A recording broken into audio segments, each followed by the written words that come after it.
ఎక్కడ చూసినా అందరు మాట్లాడుతున్నది ఏఆర్ రెహమాన్ డివోర్స్ కేసు గురించి. బట్ ఇంకా రూమర్స్ వచ్చేసి ఈ డివోర్స్ ని ఏదైనా పర్టికులర్ పేరుతో పిలుస్తారా?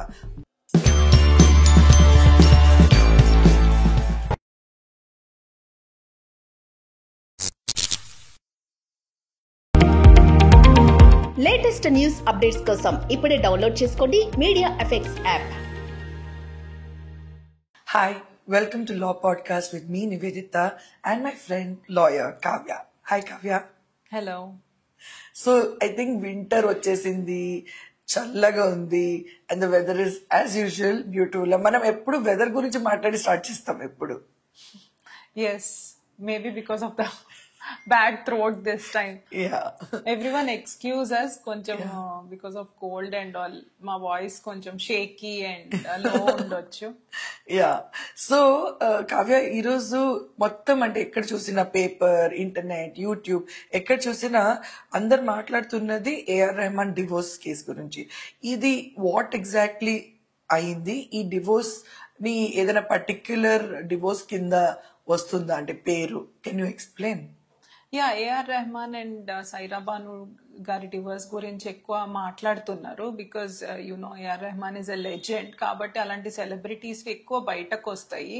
One thing is advocate Vandana Shah who's representing Saira Banu గారు చెప్పింది ఏంటంటే because of emotional strain this has happened అని చెప్పి, this is one of her statements. But ఇంకా రూమర్స్ వచ్చేసి they are saying that Saira Banu గారికి చాలా హెల్త్ ఇష్యూస్ ఉన్నాయి, that might have led to it. And అలానే AR Rahman garu his career is always on the high and priorities given to that rather than the family. అందుకని చెప్పి కూడా differences arise అయినాయి and now they have become irreconcilable. ఇంకా it made the gap between them. అందుకని వాళ్ళు విడిపోవాల్సి వచ్చింది, వాళ్ళు డిఫరెన్సెస్ సెట్ చేసుకోలేకపోతున్నారని. బట్ వన్ థింగ్ ఇస్, ఏదైనా మనకి పైన పైన అంటే వినిపించేదే గానీ మనకి తెలియదు. ఎందుకంటే మనం వీ కెనాట్ సే ఇది మంచిదా చెడ్డదా. చాలా మంది యూట్యూబ్ లో చూస్తే 29 years తర్వాత తీసుకుంటున్నారు, ఈ ఏజ్ లో ఇదంతా వస్తుంది. So my question is Kavya, that ఇప్పుడు ఒకప్పుడు డివోర్స్ అంటే కొన్ని ఇయర్స్ లో దే వుడ్ విడిపోయేవాళ్ళు. ఇప్పుడు కొన్ని we thought will make our 30 అని స్టేట్మెంట్ ఇచ్చారు ట్విట్టర్ లో AR Rahman and Saira Banu. So ఈ డివోర్స్ ని ఏదైనా పర్టికులర్ పేరుతో పిలుస్తారా? What is is called? అంటే ఇప్పుడు ఇది ఎక్కువ జరుగుతోంది ఇన్ ఇండియా, ఇంటర్నేషనల్ గా కూడా. If you see abroad also ఇలాంటి డివోర్సెస్ అంటే 50s 60s లో ఎక్కువ అవుతున్నాయి, ఒక మిడ్ ఏజ్ దాటిన వాళ్ళకి.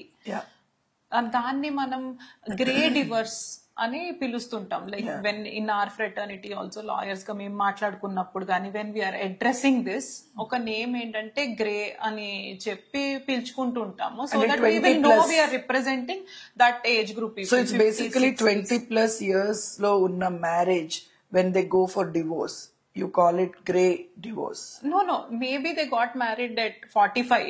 Divorce maybe ఒక 10 years లో తీసుకోవచ్చు. But basic గా as the name shows, grey hair when you are grey, you are in 50s 60s age లో ఉన్నప్పుడు వాళ్ళు ముందలకు వచ్చి తీసుకుంటే. అండ్ దీనికి రీజన్స్ వచ్చేసి, I'm not talking about AR Rahman, మామూలుగా ఈ గ్రే డివోర్సెస్ రీజన్స్ వచ్చేసి ఒకటి అందరూ ఐడెంటిఫై చేసింది ఏంటంటే empty shell or empty nest syndrome. ఏంటంటే కిడ్స్ ఒక ఏజ్ కి వచ్చాక దే విల్ ఫ్లై, వాళ్ళ కెరియర్ వైజ్ కానీ ఏదన్నా ఇంట్లో ఉండనప్పుడు they will try to reevaluate their relationship. ఈ మ్యారేజ్ ఏంటి అసలు, ఎందుకున్నాం, దట్ వాయిడ్ గివ్స్ దెమ్. అంటే ఒక రకంగా దే టెన్ టు థింక్ ఈ మ్యారేజ్ అసలు వర్కౌట్ అవుతుందా లేదా, నేను ఇప్పుడు దాకా ఫోకస్ చెయ్యలేదు. అండ్ యూ విల్ సీ ఇప్పుడు మీ పార్ట్నర్ అప్పుడు మిమ్మల్ని రెస్పెక్ట్ చేస్తున్నారా లేదా, or is he helping you out normal గా in day to day activities కానీ ఎమోషనల్ గా కానీ చేస్తున్నారా అన్నది మీరు కూడా ధ్యాస ఇవ్వగలుగుతారు. అప్పుడు దే ఫీల్ ఇంకా లేదు, ఈ ఏజ్ లో కూడా తను నాకు కంపానియన్ గా నుంచోట్లేదు, why to continue this marriage, పిల్లలే నన్ను వెళ్ళిపోయారు, ఇలాంటి భావనలు వల్ల గ్యాప్ రావడం, ఆ డిస్టెన్స్ కూడా ఫీల్ అవడం జరుగుతుందేమో. Because at that moment in life you are looking back on your partner for support, not it is more of an emotional support or being there. Like it can be like the other day also we were discussing that Monday early marriage lo when people go out on holiday undochu, lunch ku undochu, or hotels ki elladamu, lunch ki elladamu, party ki certain age tarvata ivi taggipotayi because responsibility ilantivi. But again when children move out, they should revisit and relook at fresh and spend time. Here I want to add, sometimes ఇప్పుడు ఆ phase లో they will discover అంటే నా partner నేను అనుకున్నట్టు లేరు, మా మధ్య చాలా we're going in different ways, diversify అయిపోయాము, సో మేము ఒకే హౌస్ లో హ్యాపీగా ఉండలేము, సో ఈ మ్యారేజ్ డెడ్ అయిపోయింది యాక్చువల్లీ, సో ఎందుకు వీల్ పార్ట్ వేస్, ఇంకా రెస్ట్ ఆఫ్ ద ఇయర్స్ అయినా హ్యాపీగా ఉందాము, అలాంటివి ముందరికి రావడము. There is no expectations and it's basically to trying to be at peace. Yes, కొన్నిసార్లు ఏంటంటే అబ్యూజివ్ మ్యారేజ్ ఉన్నప్పుడు పిల్లలు కూడా వాళ్ళు పెరిగాక పేరెంట్స్ కి, ఇప్పుడు మదర్ సఫర్ అవుతుంది అనుకోండి, అమ్మ ఇంకా చాలు మా కోసము సొసైటీ కోసము నువ్వు చేసావు, ఇప్పుడు మేము పైకి వచ్చాము, ఇప్పుడు నువ్వు ఇంకా సఫర్ అవ్వకు అని చెప్పి మదర్ ని బయటకు తీసుకొచ్చి విడాకులు, నువ్వు సొసైటీకి భయపడకు మేము నుంచుంటామని, అలా పార్ట్నర్ సఫర్ అవుతున్నప్పుడు ఫాదర్ గాని ఇప్పించే వాళ్ళు ఉన్నారు. వన్ మోర్ థింగ్ ఇస్, ఇప్పుడు ఫినాన్షియల్ సెక్యూరిటీ వైజ్ కూడా వాళ్ళు తర్వాత దే విల్ గో, కొన్నిసార్లు ఫినాన్షియల్ డిఫరెన్సెస్ వస్తాయి, ఎక్కడ ఇన్వెస్ట్ చేయాలి, ఏం చేయాలి, ప్రాపర్టీ డివిజన్స్ లో. వెన్ దే లుక్ బ్యాక్ ఒకసారి ఆ ఏజ్ లో, లేదు మనం ఇలా వెళ్ళలేము, ఫినాన్షియల్ చాయిసెస్ ఒకళ్ళతో నచ్చడం లేదు అనుకుని కూడా విడిపోతున్న వాళ్ళు ఉన్నారు. అలా వచ్చిన కపుల్స్ కూడా ఉన్నారు, లేదండి ఆయన ఈ డెసిషన్ తీసుకున్నారు, సో ఐఎమ్ నాట్ హ్యాపీ, అంటే నేను ఆ ప్రాపర్టీ కాంట్రిబ్యూట్ చేశా కానీ he wants to put it there, అలాంటి డిఫరెన్సెస్ కూడా. And he's pushing his way, and maybe it also is a lot of I am the breadwinner kabatti I'll make my decisions. Our type also approaches that we also spoke about kada. Yes, అలా financial గా కూడా కొన్నిసార్లు disturbances వచ్చి ఈ marriage continue చేయలేము అని చెప్పి తీసుకున్న వాళ్ళు ఉన్నారు.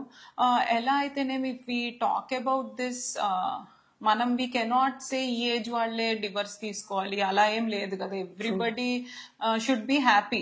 End of the day marriage అనే రిలేషన్ లో వాళ్ళు హ్యాపీనెస్ లేనప్పుడు, వాళ్ళు కలిసి ఉంటే గొడవలు అవుతున్నాయి, లేకపోతే మా లైఫ్ డిస్టర్బ్ అవుతోంది అనుకున్నప్పుడు, ఐ థింక్ వాళ్ళు కలిసి విడిపోవాలనుకుంటే, and relook at life in a positive way, because you get life only, you get to live only once, so better to live happily.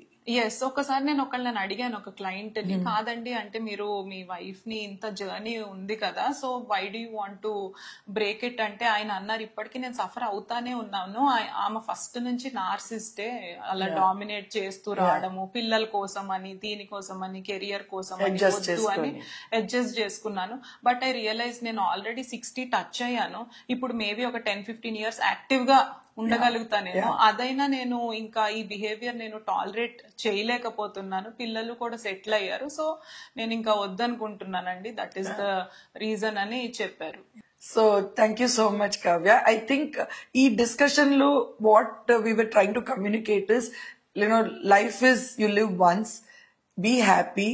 ఒకవేళ things are not working out, I think people are now coming forward. అంటే ఒక society అని ఒక tab ఏదైతే ఉండింది అది ఇంకా లేదు. ఇంతకు ముందు 15 years మ్యారేజ్, 20 years మ్యారేజ్ అంటే ఇంకా అంతే, ఇంకా అడ్జస్ట్ అయ్యి ఉండిపోయేవాళ్ళు. అది 15 years, 20 years మ్యారేజ్ లో కూడా లైక్ వాళ్ళ రెస్పాన్సిబిలిటీస్ అదన్నీ, once they are done with it, they are speaking up for themselves and coming out and speaking. So that should be appreciated. So ఇదండి. So don't get pressurised by మీ family, or family ఏమనుకుంటుంది ఉండొచ్చు, or society ఏమనుకుంటుంది. If you think you have made a decision and you believe in your decision, stand up and మాట్లాడండి. So life is beautiful, enjoy every minute of it. Next episode మళ్ళీ కలుద్దాం. Until then, bye on law podcast with me Nivedita.